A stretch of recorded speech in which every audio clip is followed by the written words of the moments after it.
What up, y'all? Welcome to another episode of The Growth Blueprint. In this one, we're going to be talking about resistance training, why we do it, and how we can do it efficiently and effectively so that we're not wasting any time. We're doing the most that we can to maximize muscle tissue growth so that we can have that lean, toned physique that everybody wants. So let's jump in.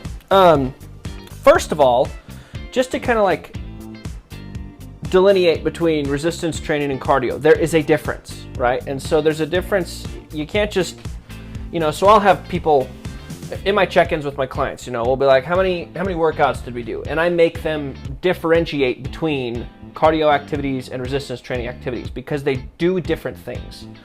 And so in this episode, we're going to be talking about resistance training. And resistance training is something that we do for bone health and muscle health, okay? And like mental health. But that we're not going to really talk about that. We're going to talk about efficient training.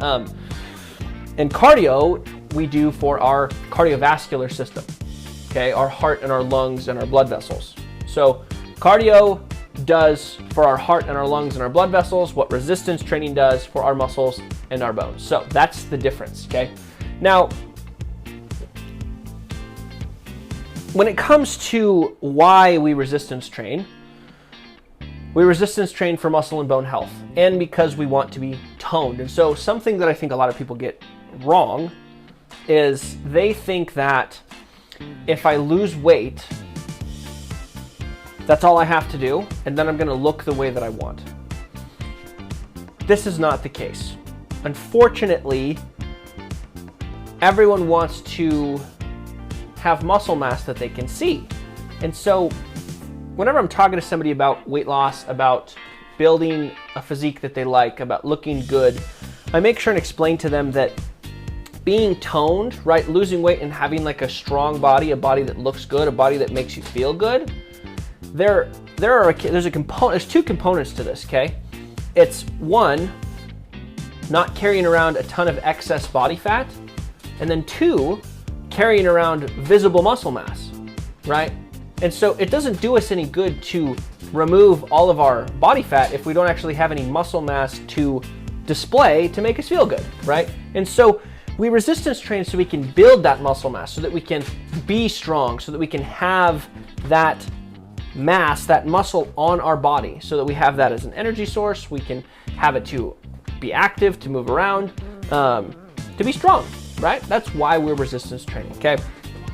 So jumping into some of the major principles of resistance training itself. And so I'm going to keep these as like broad principles so that we can take it and apply it to different circumstances that we may find ourselves in across the different domains of life, right? I mean, if you're a single mom, that's very different than, being a 22-year-old without any kids, or being a 65-year-old grandma, right?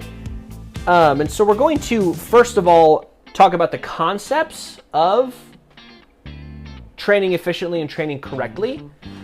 And then we're going to go through some examples to help you kind of drive this home and help you understand how this might work and how you can change what you're currently doing or start doing something new that integrates these principles into your life. So, first of all, I want to talk about this concept called reps in reserve, or understanding the difficulty of what it is that you're doing. And so there's this concept called reps in reserve, which just means how many more do you think you could have done, right? How many reps were in reserve when you stopped? If I told you to do 10 push-ups, right? Just drop and give me 10. For some of you listening, that would not be an issue. And maybe you could do 10 more, right? And so you would have 10 reps in reserve.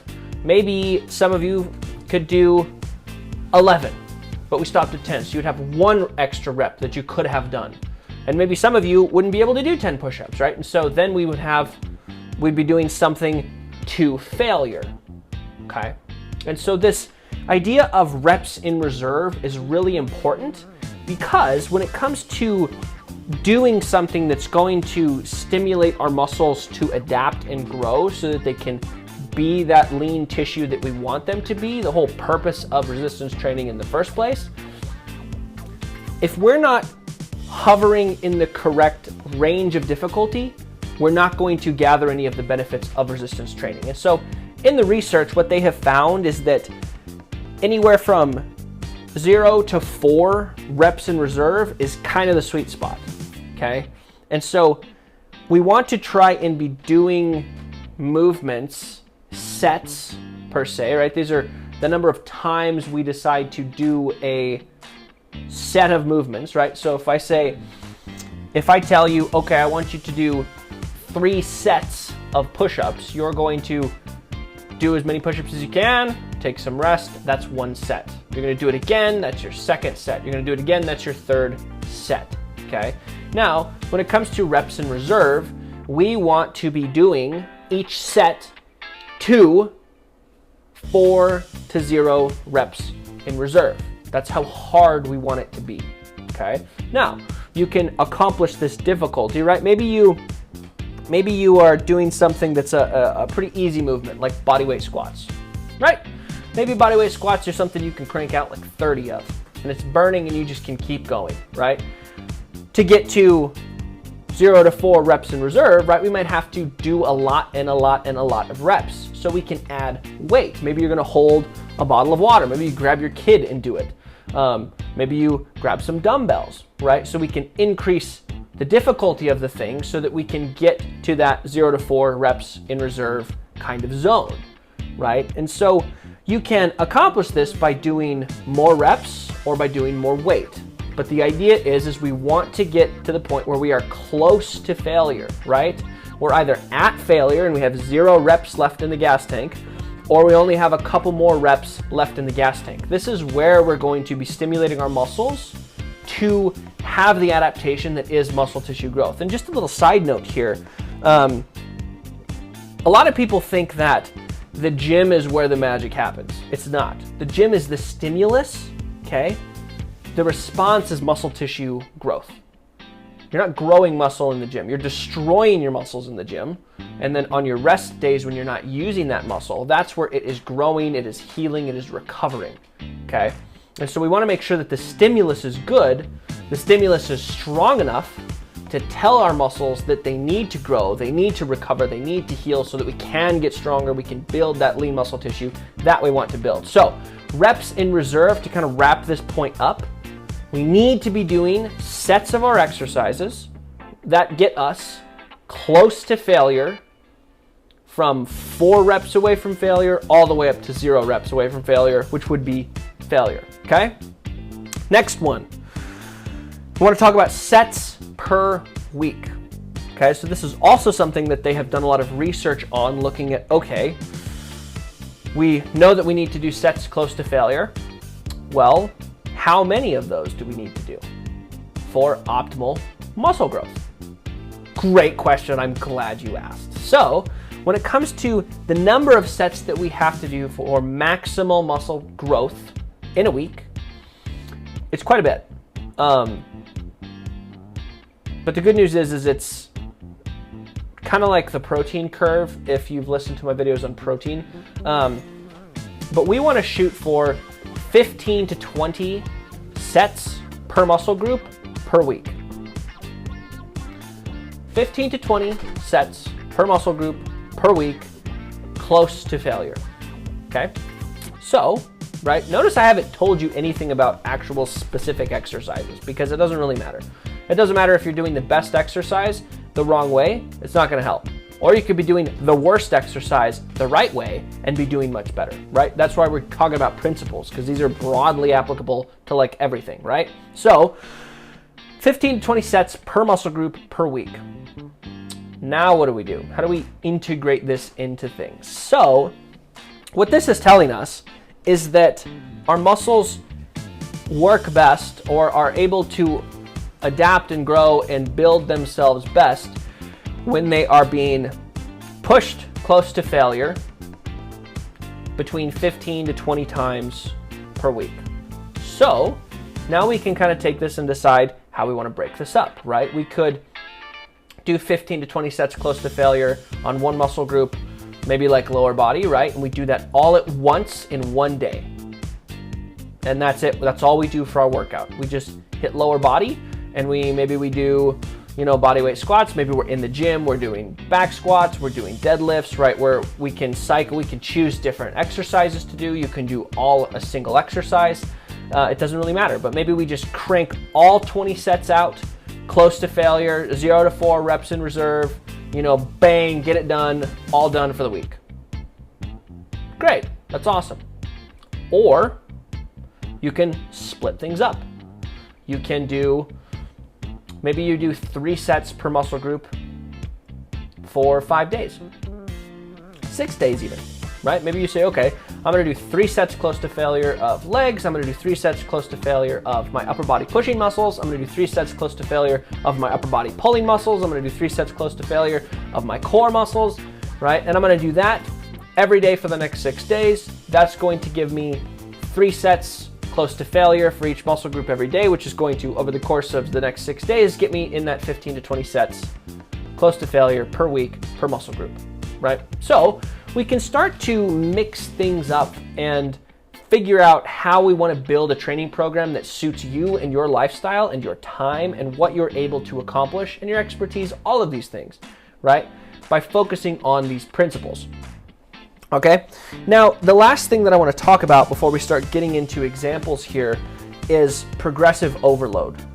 Okay, and so progressive overload is going to intuitively make a lot of sense after talking about reps in reserve and sets close to failure, right? If you did 10 push-ups and it was really hard, you had 0 reps in reserve, right? It whooped your butt. But you consistently kept doing that, 10 would start to get easier and easier and easier and easier and easier until, you know, we're no longer in that 0 to 4 reps in reserve range at 10 push-ups anymore, right? And so what we have to do is we would need to either do more push-ups or add weight to stay in that 0 to 4 reps in reserve range. This is progressive overload. Progressive overload is continuing to either increase the reps or increase the weight so that we can stay in this window of 0 to 4 reps in reserve, so we can continuously make sure that we're driving muscle growth as effectively and as efficiently as possible every training session that we have, because we don't want to waste any time, right? We all want to be lean and toned and have that hot bod ASAP, right? So we don't want to be wasting any time. So I would really urge you, as you start to either change what you're doing, start to integrate some of these things into whatever you're doing, or starting something new, start to record sets, which is how many times you do it, sets, which is how do I make this make sense? Reps is how many repetitions of a movement that you do. Sets is how many times you do that group of repetitions. I think this is coming out very confusingly. And weight. I'm just saying track everything that you have so that you're able to monitor, right? And see, okay, last week I got this many push-ups. I did 11. Let's see if I can do 12. Or maybe I added this much weight. Let's add a little bit more weight. Or let's try to do an extra rep. That way we can make sure that we're continually trying to make things a little bit more difficult, because on that edge of failure is where all the magic happens, okay? We have to be pushing our body to that zone of failure so that it adapts and actually tries to get stronger, tries to build muscle tissue, okay? We have to put in that work to give it that stimulus so that it has a reason to adapt. If you just go to the gym and just kind of like la-di-da your way around, you're not telling your body, hey, we're kind of at risk because we're getting close to failure, like muscle failure is going to happen. Unless you're telling your body that that's the case, it's not going to adapt because it doesn't need to, right? You're not instructing it to do so. So you have to make sure that you're instructing your body correctly so that it does what you're asking it to do, so that it does what you want it to do, right? You may want it to do something, but you need to ask it the correct way, and the correct way is by training properly, right? It's by training close to failure the right number of times and continuing to push that as you go, okay? So that's training in a nutshell.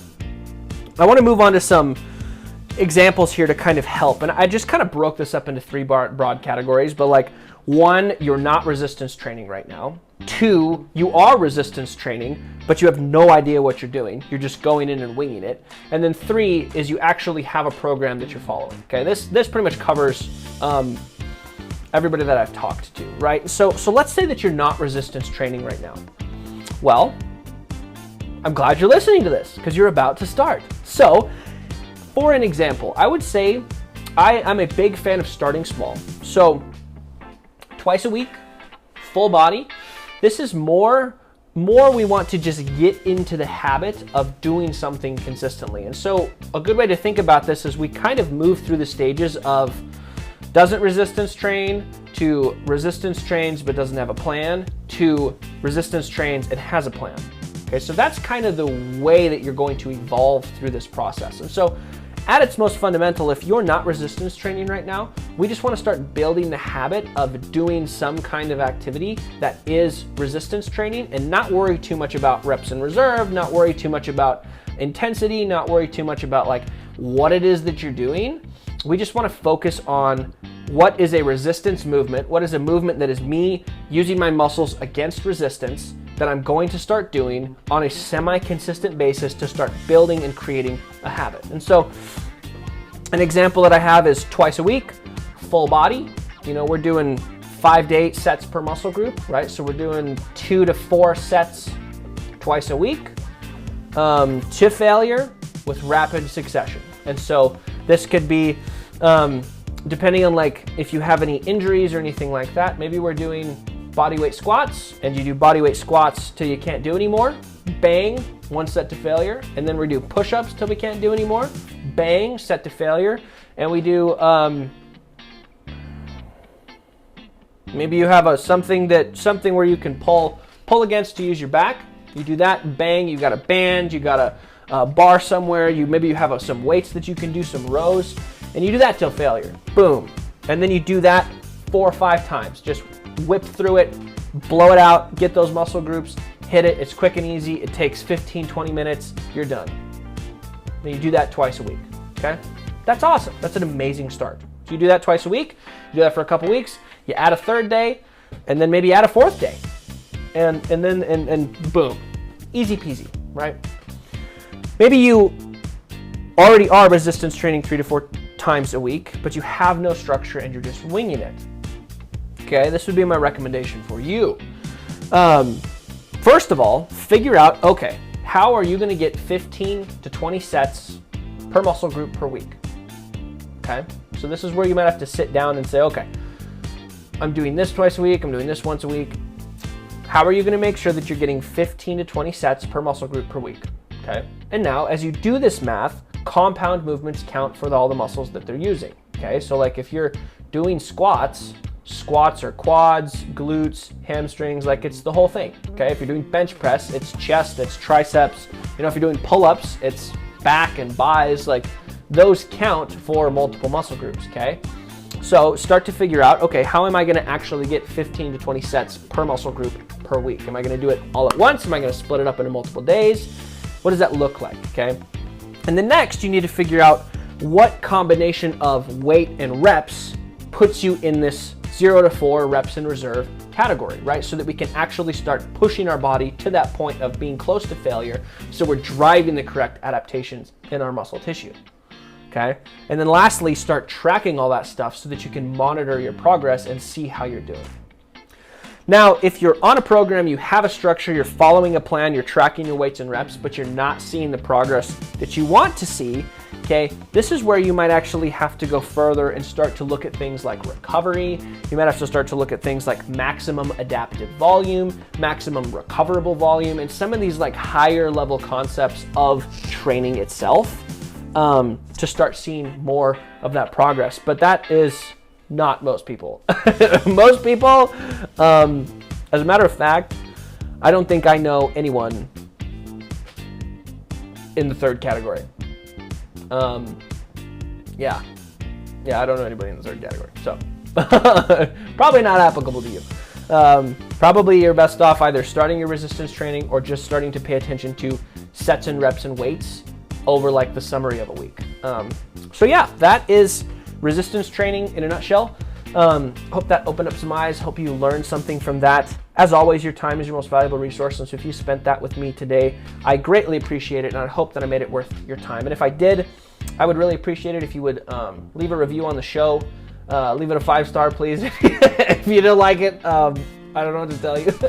And also share it with somebody that you think could find it valuable. So thank you all, and I'll see you all in the next one.